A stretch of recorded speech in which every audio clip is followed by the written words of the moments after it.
इस क्वेश्चन के अंदर क्या है कि हमें टेंजेंट्स दे रखा है पी ए और पी बी, कहाँ से, किसी पॉइंट पी से किस सर्कल पे, जिस सर्कल का सेंटर ओ है। तो पहले हमने क्या करा, हमने एक सर्कल बनाया और इस सर्कल का सेंटर क्या ले लिया, ओ। ये एक पॉइंट पी ले लिया जो एक्सटर्नल है, और एक ये वाला पॉइंट लिया, और एक यहाँ। तो ये टेंजेंट है, ये सपोज करो ये एक ही पॉइंट पे टच हो रहा है। इसको हमने नेम दे दिया ए और इसको नेम दे दिया पी। तो ये बन गए पी ए और पी बी। फिर उसने क्या बोला है कि जो टेंजेंट्स है जो सर्कल सेंटर ओ पे हैं ये इंक्लाइन कर रहे हैं, मतलब किस के साथ, एक दूसरे के साथ, किस एंगल पर, 80 डिग्री पर। ठीक है, तो ये पी ए और पी बी ये दोनों एक दूसरे के साथ मिल रहे हैं, कितना एंगल बन रहा है, 80 डिग्री पर। ये क्या कर रहे हैं, इंक्लाइन कर रहे हैं। फिर उसने क्या कहा, हमें क्या फाइंड आउट करना है, एंगल पी ओ ए। पी ओ ए। अब ये जो चीज़ है हमें ये फाइंड करनी है। अब एक चीज़ देखो, आपके एनसीईआरटी में ऐसा होगा कि आपको जो डायग्राम है वो मिलेगा, है ना। तो आपको लगेगा कि इतना टाइम हम इस क्वेश्चन की फिगर को समझने में क्यों लगा रहे हैं, लेकिन एक्चुअल में देखो इस स्टेटमेंट में, जो ये पूरी की पूरी स्टेटमेंट है, इसमें कहीं फिगर वर्ड मेंशन नहीं है कि इस फिगर के अंदर देखो, या फिगर 10.3 या 10.4, कुछ भी ऐसा मेंशन नहीं है। इट मीन्स कि एग्जाम के अंदर आपको ज़रूरी नहीं है कि जो डायग्राम है वो बना हुआ मिले, तो इसीलिए आपको डायग्राम बनाना आना चाहिए। आई होप आपको यहाँ तक सारा क्लियर हो गया होगा जो भी मैंने बताया। तो अब एक बार डायग्राम देखो थोड़ा नीट एंड क्लीन वे से। इस चीज़ को मैं थोड़ा इरेज कर देती हूँ यहाँ से। तो यहाँ पे आपको अब आई होप सो ये डायग्राम क्लियर हो रहा होगा। वही पॉइंट्स हैं जो मैंने बनाए हैं, ठीक है। जो ये बी था, ए था, ये सारा क्या होगा यहाँ पर आपको शो हो रहा होगा।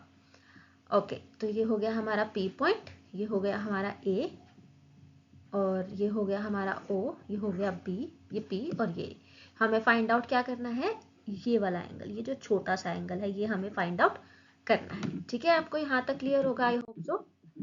आगे देखेंगे, आगे क्या है हमारे पास, मैंने यही फिगर बना दी। सबसे पहले हम क्या करेंगे, जो ये दो छोटे छोटे से ट्राइंगल हैं, यानी कि जो ये ऊपर वाला ट्राइंगल बन रहा है और जो ये नीचे वाला ट्राइंगल बन रहा है, मैं इन दोनों को क्या प्रूफ करूंगी, कॉन्ग्रुएंट। ठीक है, कॉन्ग्रुएंट प्रूफ कैसे करेंगे अब हम। यहाँ पर आपने नोटिस किया होगा कि मैंने ये 90 डिग्री लिखा हुआ है। क्यों लिखा हुआ है, क्योंकि आपको पता है कि रेडियस जो है वो परपेंडिकुलर होती है किसके, टेंजेंट की। कौन सी थ्योरम है ये, 10.1, बट अगेन एग्जाम में आप प्रॉपर लिख कर आएंगे।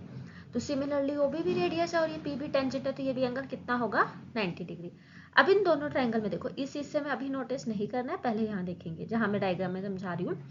ये वाला और ये वाला एंगल कितना है, 90-90। ठीक है, पीओ और पीओ क्या होगी, दोनों में कॉमन है, और ये क्या है, रेडियस है, तो ये भी क्या होगी, इक्वल।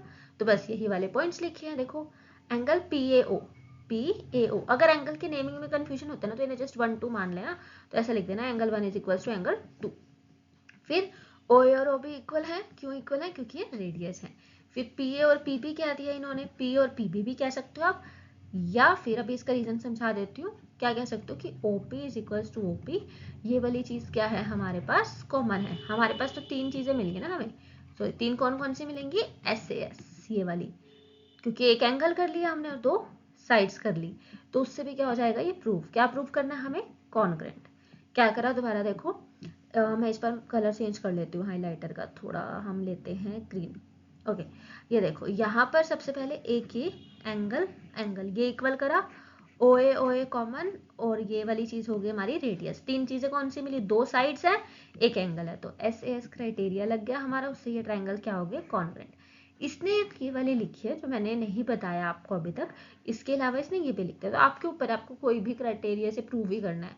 तो पी और पी भी कैसे इक्वल होंगे, ये भी हमारे पास क्या होता है कि टेंजेंट्स थ्योरम, जो 10.2 वाली थ्योरम है, इसने उसका यूज कर रखा है।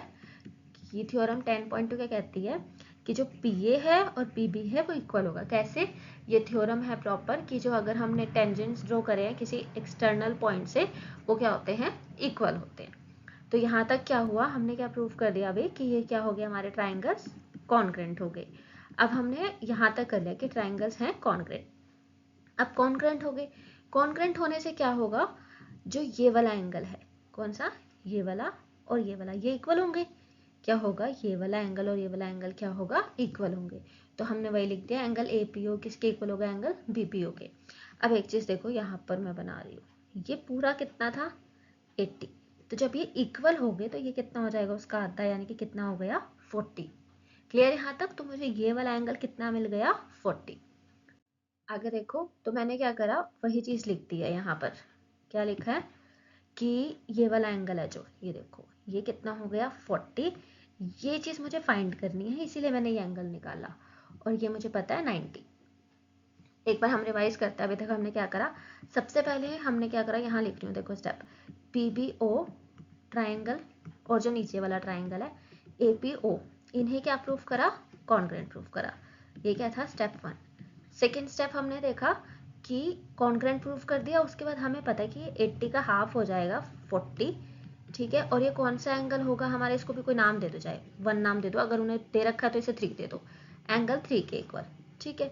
तो ये हो गया 40, मुझे फाइंड क्या करना है, ये मुझे पता है ये 90 है, तो एक ट्राइंगल के तीनों एंगल का सम कितना होता है 180, तो APO की वैल्यू कितनी आई है 40, PAO की वैल्यू कितनी है 90, POA हमें क्या करना है फाइंड आउट करना है, किसके इक्वल आ गया ये 180। अब ये 40 और ये 90 कितने हो गए 130, plus angle POA equals to 180 degree. अब एंगल POA किसके इक्वल आ जाएगा 180 डिग्री माइनस 130 डिग्री, तो 180 डिग्री में से 130 डिग्री अगर आप माइनस करोगे तो वो आ गया 50 degree. So 50 degree is your answer of this particular question.